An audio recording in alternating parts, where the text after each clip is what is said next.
ಕುಮಾರವ್ಯಾಸ ಭಾರತದ ಆದಿಪರ್ವದ 4ನೆಯ ಸಂಧಿ ಈಗ ಶುರು.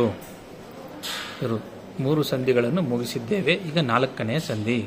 ಇದರಲ್ಲಿ ಸೂಚನೆ 3 ಲೈನಲ್ಲಿ ಸೂಚನೆಗಳನ್ನು ಕೊಟ್ಟಿದ್ದಾರೆ. ಏನಪ್ಪ ಅಂದರೆ ಭರತ ವಂಶದೋಳ 5 ಮಿಗೆ 100 ಕುಮಾರರು ಪಾಂಡು ಧೃತರಾಷ್ಟ್ರರಿಗೆ ಜನಿಸಿದರಮಲ ಮುನಿ ಮಂತ್ರೋಪದೇಶದಲ್ಲಿ.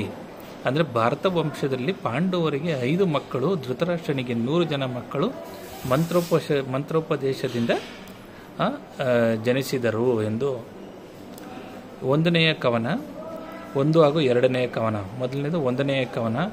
ಕೇಳು ಜನಮೇಜಯ, ದರಿತ್ರಿಪಾಲ ಕುಂತಿ ಭೋಜ ಭೂಪತಿ ಯಾಲಯದೊಳಿ ಕುಂತಿ ಮೆರೆದಳು ವಿವಿಧ ವಿಭವದಲ್ಲಿ ಕೇಳಿದನು ಗಾಂಗೆಯನ ನೀ ಲಾಲಕಿಯ ಕುಲರೂಪು ಲಕ್ಷಣ ಶೀಲವನ್ನು ಪಾಂಡುವಿಗೆ ಪಾಸಿಟಿ ಎಂದು ರಾಗದಲ್ಲಿ.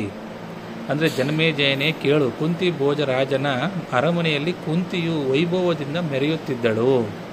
ಕುಂತಿಯ ಸೌಂದರ್ಯ, ಕುಲ, ಲಕ್ಷಣ, ಶೀಲಗಳನ್ನು ಭೀಷ್ಮನು ಕೇಳಿ ಪಾಂಡುವಿಗೆ ಇವಳು ಸರಿಯಾದ ಜೋಡಿ ಎಂದು ನಿರ್ಧರಿಸಿದಳು. ಮತ್ತೊಮ್ಮೆ ಕವನ ಓದ್ತೀನಿ. ಕೇಳು ಜನಮೇಜಯ, ದರಿದ್ರಿಪಾಲ ಕುಂತಿ ಭೋಜ ಅಂದರೆ ಕುಂತಿರಾಜನ ತಂದೆ ಕುಂತಿ ಭೋಜ ಭೂಪತಿ ಯಾಲಯದೊಳು ಅಂದರೆ ಅವರ ಅರಮನೆಯಲ್ಲಿ ಕುಂತಿ ಮೆರೆದಳು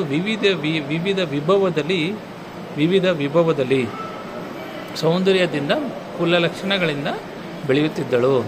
ಕೇಳಿದನು ಗಂಗೆಯಾನ ಅಂದರೆ ಭೀಷ್ಮನು, ಗಂಗೆಯಾನ ನೀ ಕೇಳಾಲಕಿಯ ಕುಲರೂಪು ಲಕ್ಷಣ ಶೀಲವನ್ನು ಪಾಂಡುವಿಗೆ ಪಾಸಟಿ ಎಂದು ರಾಗದಲ್ಲಿ.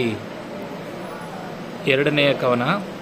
ಕರೆಸಿ ಕುಂತಿ ಭೋಜನನು ಸತ್ಕರಿಸಿ ಕುಂತಿಯು ಪಾಂಡುವಿಗೆ ಭೂಸುರರ ಮತದಿಂದಗ್ನಿ ಸಾಕ್ಷಿಯ ವಿವಾಹವನ್ನು ಪರಮ ವಿಭವದೆಲೆಸಗಿ ಮದ್ರೀಶ್ವರನ ಅನುಜೆ ಮಾದ್ರಿಯನು ಪಾಂಡುವಿಗೆ ಅರಸಿಯನ್ನು ಮಾಡಿದನು ವೈಭಾವಿಕ ಮುಹೂರ್ತದಲ್ಲಿ. ಅಂದರೆ ಕುಂತಿ ಹಾಗೂ ಮಾದ್ರಿದೇವಿಯ ಮದುವೆ. ಕುಂತಿ ಭೋಜನನು ಸನ್ಮಾನಪೂರ್ವಕವಾಗಿ ಕರೆಸಿ ಸತ್ಕರಿಸಿದನು. ಬ್ರಾಹ್ಮಣರ ಅಭಿಪ್ರಾಯವನ್ನು ಕೇಳಿ ಅಗ್ನಿಸಾಕ್ಷಿಯಾಗಿ ಪಾಂಡು ಕುಂತಿಯರ ವಿವಾಹ ಮಹೋತ್ಸವವನ್ನು ಮಾಡಿಸಿದನು. ಅದೇ ಮುಹೂರ್ತದಲ್ಲಿ ಈ ಮದ್ರ ದೇಶದ ದೊರೆಯಾದ ಶಲ್ಯನ ತಂಗಿ ಮಾದ್ರಿಗೂ ಪಾಂಡುವಿಗೂ ವಿವಾಹವನ್ನು ನೆರವೇರಿಸಿದನು. ಇನ್ನೊಮ್ಮೆ 2ನೇ ಕವನ ಓದ್ತೀನಿ.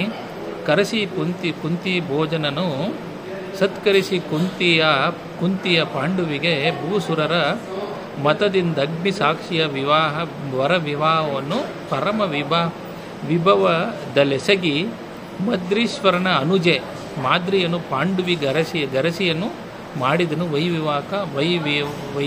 ವೈವಾಹಿಕ ಮುಹೂರ್ತದಲ್ಲಿ. ಧನ್ಯವಾದಗಳು.